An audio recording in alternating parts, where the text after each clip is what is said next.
জ্যামে দিয়ে দেবো। ভালো। নমস্কার বন্ধুরা, নতুন রেসিপিতে আপনাদের স্বাগত। আজকে আমি আবার একটা অন্য রকমের রেসিপি নিয়ে এসেছি। আজকে আমি করে দেখাবো এই যে আম দিয়ে কাঁচা আমের জ্যাম।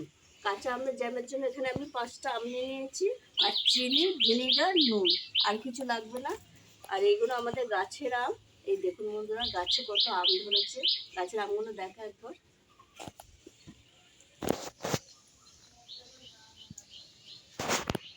প্রথমে আমি আমগুলো ছাড়িয়ে নেব।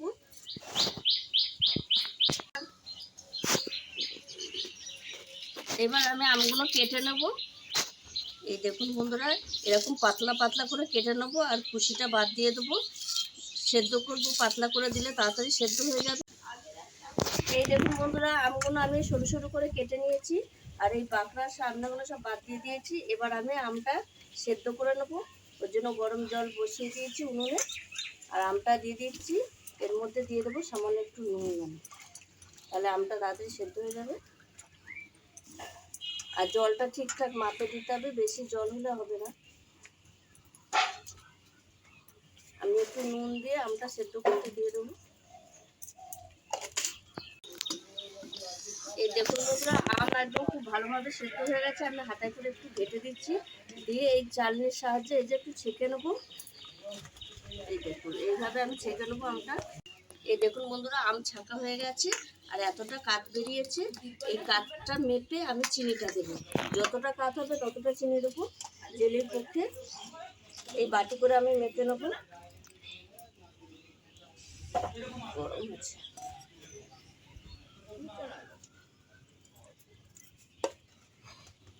তো 2 বাটি হয়েছে কাঠটা।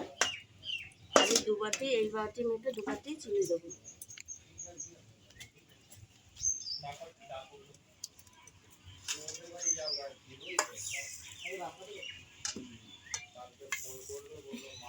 এক বাটি, আর এক বাটি দিয়ে দেবো।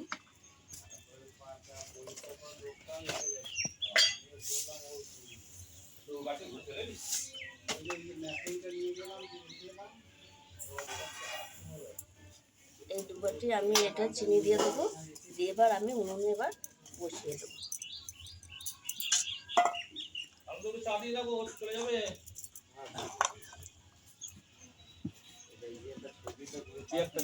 এর মধ্যে আমি দিয়ে দেবো একটু ভিনেগার,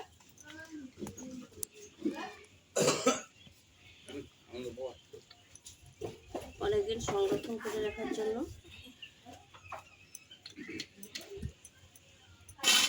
আর দিয়ে দেবো একটু ফুড কালার। কাঁচা আমের জ্যাম, তাই একটু ফুড কালার দেওয়া হচ্ছে কাঁচা আমের কালারটা আসার জন্য। এবার আমি ভালো করে চিনিটাকে গলিয়ে নেবো, আর জ্যামটা জ্যাম পরিণত হবে, তারপর আমি এটাকে বন্ধ করব। এই দেখুন বন্ধুরা, এই দেখুন এরকম এরকম ফিটনেসই রাখতে হবে। এই দেখুন জ্যামটা হয়ে গেছে, আর এটা ঠান্ডা হয়ে গেলে পুরো এরকম একদম জমে যাবে, জ্যাম পুরো জ্যাম হয়ে যাবে, টাইট হয়ে যাবে। আমি এখন এটাকে নামিয়ে ঠান্ডা করে দেখাবো আপনাদের। এই দেখুন বন্ধুরা, যত ঠান্ডা হচ্ছে এই দেখুন পুরো জ্যাম একদম হয়ে যাচ্ছে। এখনো গরম আছে, আমি অনেকটা ঠান্ডা হয়েছে। এবার অল্প গরম অবস্থায় আমি এই শিশিটা পুড়ে রাখবো। তারপরে আমি পাউরুটিতে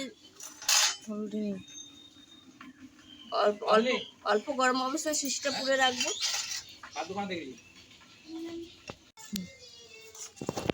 এই দেখুন বন্ধুরা, জ্যামটা কত পারফেক্ট হয়েছে। আপনাদের আমি পাউরুটিতে দিয়ে দেখাচ্ছি। এই দেখুন বন্ধুরা, কত সুন্দর হয়েছে। দেখুন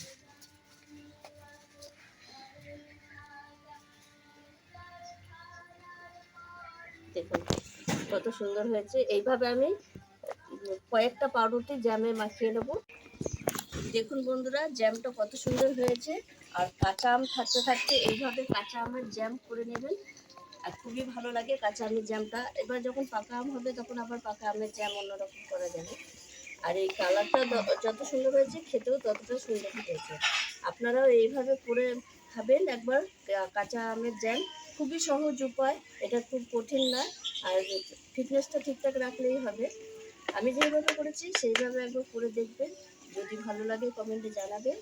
আর আমার ভিডিওটি যদি ভালো লাগে তাহলে লাইক করবেন, শেয়ার করবেন, সাবস্ক্রাইব করবেন। আবার দেখা হবে আগামী ভিডিও। টাটা।